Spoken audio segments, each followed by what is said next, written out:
Mainly in the latter part of the afternoon hours. Overnight lows dropping down into the low 40s. We see those temperatures rebounding only into the mid to upper 50s as we move into your Friday. Lots of sunshine for Friday and into the weekend. Now we've got John Bruce with some more. Welcome back, everybody. It's Trial Tuesday, and today we're discussing nursing home abuse. Unfortunately, we see these stories about this in the news so often. Here to give us some insight on the topic is Charleston attorney David Aylor. Counselor, we just saw this play out at Mount Pleasant, I should say, not too long ago here in the Low Country. Update us on that case right now with the 101-year-old victim. Well, ultimately, the individual that's the alleged attacker, who we've all seen in the video, has been charged. At this point, that will go just like any other criminal charge through the system with a preliminary hearing and then ultimately indicted if they, in fact, decide to go that route, which sounds like they have a lot of evidence. Right. Now, this came about because the victim's family hired a private investigator to set up this camera in his room. Is that common in these cases? You know, unfortunately, it's not. I wish it was more common. You often hear about people having nanny cams, things like that for children, you know, for their babysitters or someone that's caring for them during the day, but you don't often have these type of cameras, which would be for, you know, an elderly person, but ultimately they're getting similar care.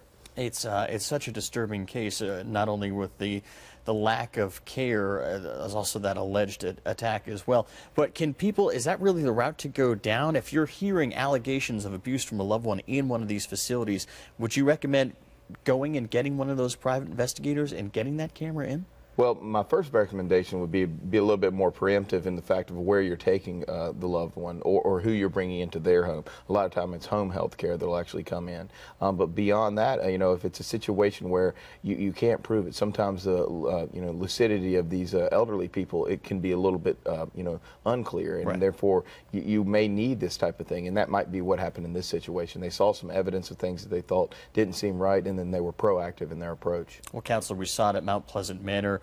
We're seeing this more and more often. Why do you think that is? Do you think there's just more media attention on the issue, or is there something more insidious going on? I think there has been more media attention over the last few years because you've heard of some horrendous cases. I know at my office we've gotten several, at least, alleged complaints. So sometimes, unlike this situation where there was a video, you just don't have that evidence. But the really unfortunate part of it is, of course, is that the victim, much like young children, often can't speak for themselves. If there is allegations of abuse and a family member hears about it, do you take that complaint first to authorities? Do you take it to authorities within that care facility, or do you go straight for that private investigator again?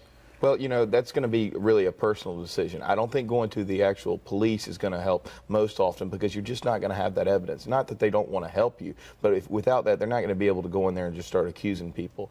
You can always try to report it to the facility. However, if you feel like maybe, and this is often the problem, the facility may be, you know, turning a blind eye or just really ignorant to it because of the management issues, then look into an attorney, look into a private investigator, and really just trying to handle it as a private matter may be your best initial option. What are, in your opinion, what are some of the things to look for, those signs of abuse at someone who may be being abused at one of these care facilities? Well, I think obviously if you see some bruising and different marks on the body, but another good point, and this actually happened to my own grandmother, is checking the medication of these individuals, because often these elderly folks have to take so many different medicines for various reasons, and unfortunately a lot of times those medicines will get switched up, right. Which can cause, you know, severe damage to their body. So you want to just really try to stay consistent and do something, even though you know, it can be hard, is really try to pay attention to every detail that you come each time. You know, have the bed sheets been changed, that sort of things. You hear about a lot of times elderly folks will fall out of the bed and then they'll lay there for, you know, 24 hours. If you had a camera or something that saw something like that, it could really be beneficial to, you know, trying to correct the situation. And make sure you do your homework on these facilities, as you Absolutely. said. This case is going to take a civil turn. Do you think that these nursing homes and care facilities can be found responsible for this? Absolutely, and the reason that is because obviously, you know, whether it come down from the management all the way down to the staff, they're responsible for who's employed there and what they do, and making sure those people are properly trained. Now, everybody can have sort of, you know, isolated incidents, but in these situations, like the one that we've seen the video on, I mean, it's so egregious. I think they're going to have a hard time getting around that. Indeed. Attorney David Aylor, thank you for your time, sir. Thanks for having me. Appreciate it. Happy holidays to you. We'll be right back with more Low Country Live. Stay with us.